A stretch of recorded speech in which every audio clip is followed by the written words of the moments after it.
বিয়ে হয়ে গেলে মেয়েদের নিজের কোনো স্বাধীনতাই থাকে না।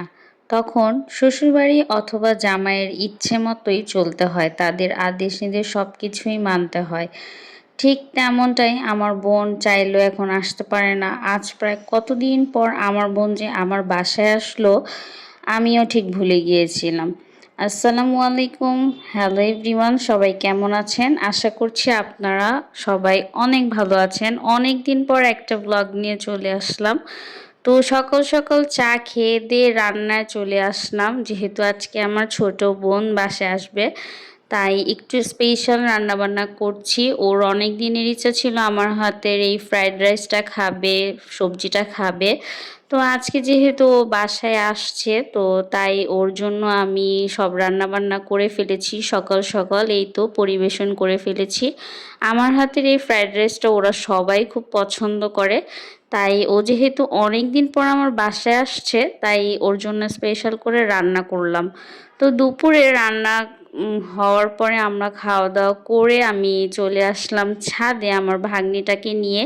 যেহেতু আমি নতুন বাসায় শিফট হয়েছি, তাই ওদের মানে এই বাসায় প্রথম আসা, তো ওদেরকে বললাম যে একটু ছাদটা ঘুরিয়ে নিয়ে আসি।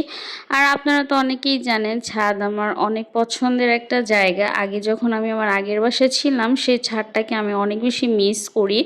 ওই ছাদে আমার অনেক অনেক স্মৃতি, অনেক অনেক ছবি আর অনেক অনেক ভালো লাগা কাজ করতো। আমি যখনই সময় পাই চেষ্টা করি ছাদে যেতে। শহরে আমরা সবাই বাসাতে খুব বন্দি থাকি, দেখা যায় সারাদিন ব্যস্ততার পরে ঘরের মধ্যে আর ভালো লাগে না, তখন বিকেলবেলা একটু ছাদে উঠতে ভালো লাগে।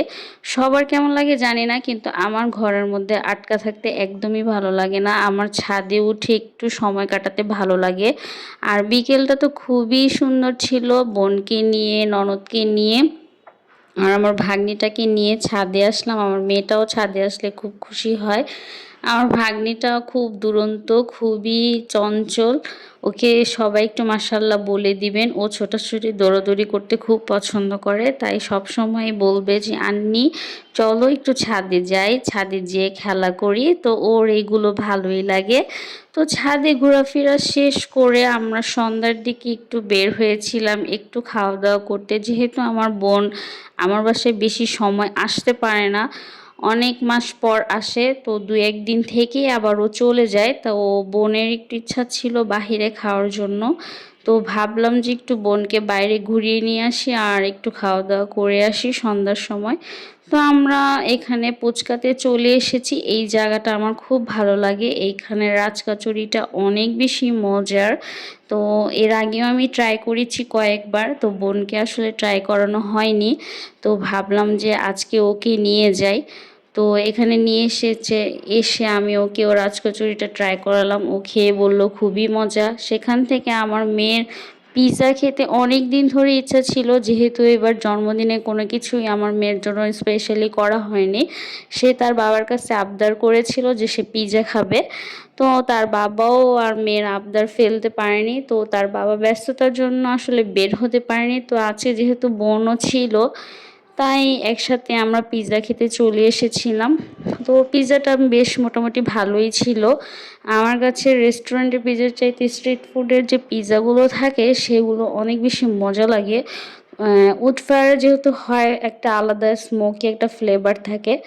তো পিৎজা টিজা খেয়ে আজকে 12টার পরে আমার হাজবেন্ডের বার্থডে ছিল। ব্লগটা যেহেতু 11 তারিখে, তো আমি একটু লেট করেই শেয়ার করছি। তো 11 তারিখ আমার হাজবেন্ডের বার্থডে ছিল। তো কিছুই না, ওকে একটা হালকা সারপ্রাইজ করার জন্য আমরা একটা ছোট্ট কেক নিয়েছিলাম। তো কেকটা এনে এখানে সুন্দর করে সাজিয়ে রেখেছিলাম। রাত্রেবেলাও ঘুমিয়েও পড়েছিল, তো হঠাৎ করে তাকে জাগিয়ে এই যে হ্যাপি সারপ্রাইজটা দিচ্ছিলাম বার্থডে টু ওর ইউ, বার্থডের জন্য। Happy birthday to you. Happy birthday to you. Happy birthday to you. Happy birthday. খাও। বাবাকে খাওয়া দাও। তো সবাই মিলে কেক টেক কেটে মজা টজা করে তো আজকের দিনটা এভাবেই পার করলাম। তো ব্লগটা কেমন লাগলো জানাবেন। আসলে ব্যস্ততার কারণে এখন আর ব্লগ মেকিং করা হয় না, ভয়েস দিতে টাইম লাগে, আবার এডিটিং করতেও সময় লাগে, তো আসলে পারি না। তো চেষ্টা করব আস্তে আস্তে ব্লগটা একটু কন্টিনিউ করার। তো ভালো হ্যাপি লাগলে বার্থডে। অবশ্যই আপনারা লাইক কমেন্ট শেয়ার করে দিবেন। আর বাচ্চাগুলোকে দেখে অবশ্যই মাশাআল্লাহ বলে দিন। সবাই ভালো থাকবেন, আল্লাহ হাফিজ।